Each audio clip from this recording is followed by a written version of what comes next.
उपस्थित आदरणीय बुजुर्गों, नौजवान साथियों, मातृशक्ति और इस क्षेत्र के सजग नागरिकों, आज हम यहाँ किसी राजनीतिक नफा नुकसान पर चर्चा करने नहीं आए हैं। आज हम यहाँ नंदानगर के उस भविष्य की नींव रखने की बात करने आए हैं जिसका इंतजार हमारी 2 पीढ़ियों ने किया है। जब हम कहते हैं नंदानगर रेलवे अंडरपास, प्रगति की राह, विकास का साथ, तो ये महज दीवारों पर लिखने वाला कोई चुनावी नारा नहीं है। ये नारा नंदानगर के उस आम इंसान की चीख से निकला है जो रोज इस रेलवे क्रॉसिंग पर अपनी जिंदगी के कीमती घंटे घिसता है। रोजमर्रा की त्रासदी का चित्रण। साथियों, जरा अपनी आंखें बंद कीजिए और रोज की उस सुबह को याद कीजिए जब एक पिता अपने बच्चे को स्कूल छोड़ने निकलता है। दफ्तर जाने वाली की ट्रेन या बस छूटने वाली होती है और ठीक उसी वक्त लाल बत्ती जलती है और रेलवे का फाटक गिर जाता है। 1 मिनट, 2 मिनट और देखते ही देखते आधे किलोमीटर लंबा गाड़ियों का रेला लग जाता है। धुआं, हॉर्न का शोर, तपती धूप में पसीने से तरबतर हमारे नौजवान और स्कूल बस के भीतर रोते बिलखते हमारे नौनिहाल। क्या यह दृश्य किसी सभ्य समाज का हिस्सा होना चाहिए? कितनी ही ऐसी अभागी रातें इस नंदानगर ने देखी हैं जब किसी गंभीर मरीज को लेकर एम्बुलेंस अस्पताल की तरफ भाग रही होती है, लेकिन इस फाटक के बंद होने की वजह से उस मरीज की सांसें बीच रास्ते में ही दम तोड़ देती हैं। मैं पूछना चाहता हूं उन लोगों से जो आज इस अंडरपास का विरोध कर रहे हैं, उन खोई हुई सांसों का हिसाब कौन देगा? उन बर्बाद हुए घंटों का मुआवजा कौन भरेगा? नंदानगर रेलवे अंडरपास इस वर्षों पुराने नरक से मुक्ति का एकमात्र और स्थायी मार्ग है।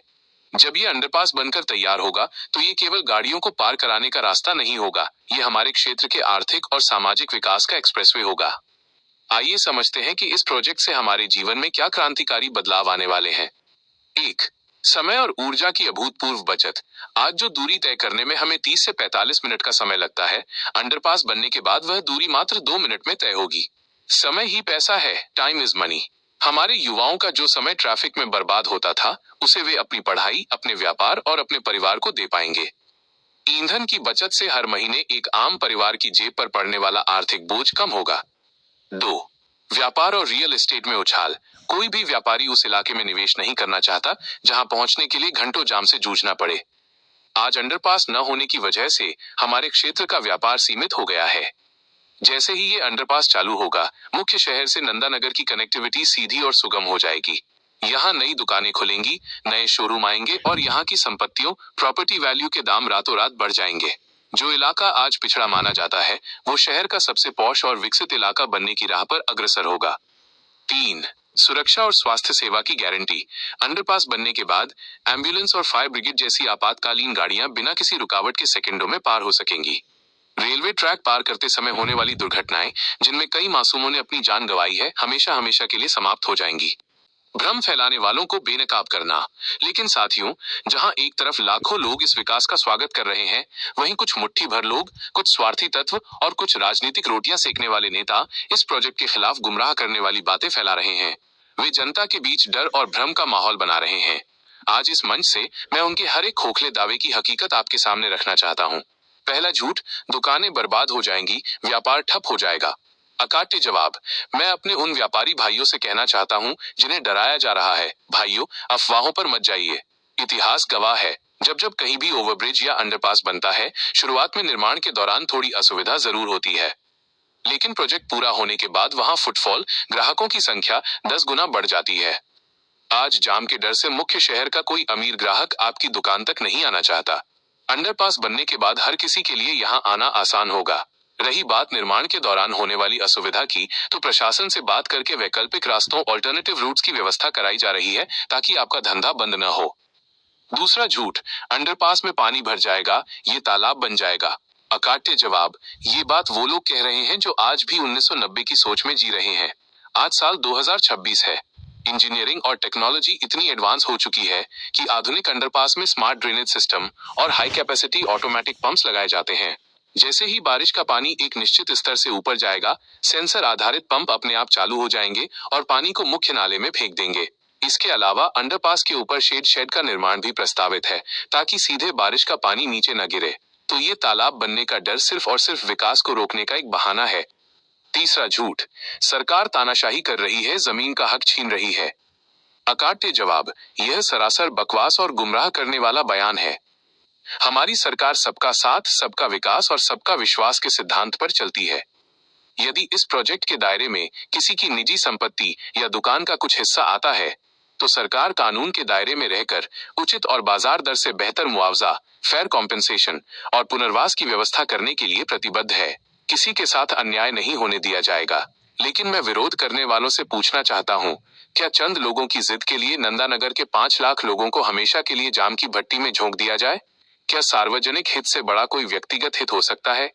साथियों, हमें समझना होगा कि इस विरोध के पीछे असली मंशा क्या है। कुछ लोग ऐसे होते हैं जिन्हें विकास से एलर्जी होती है। उनकी राजनीति ही इस बात पर टिकी है कि जनता गरीब रहे, परेशान रहे, ट्रैफिक में फंसी रहे और नेताओं के चक्कर काटती रहे।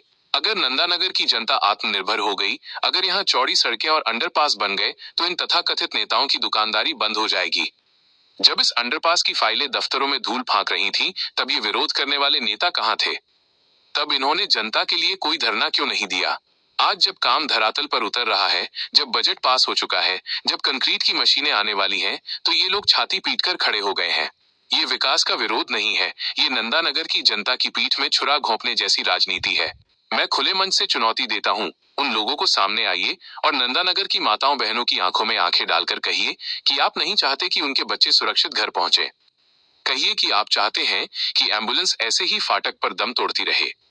आपके पास कोई विकल्प नहीं है, कोई समाधान नहीं है, आपके पास सिर्फ और सिर्फ विरोध की नकारात्मकता है। अंतिम आह्वान और एकजुटता की अपील। मेरे प्यारे भाइयों और बहनों, वक्त आ गया है कि हम इस नकारात्मक राजनीति को सिरे से खारिज कर दें।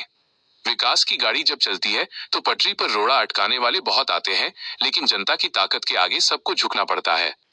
ये अंडरपास सिर्फ ईंट, पत्थर और सीमेंट का ढांचा नहीं है, ये नंदानगर के आत्मसम्मान का प्रतीक है।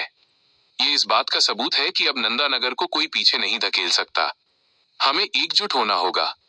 अगर कोई आपके पास आकर भ्रम फैलाने की कोशिश करे, तो उसे तार्किक जवाब दीजिए। उसे बताइए कि हम अपने बच्चों का भविष्य अंधकार में नहीं धकेलेंगे।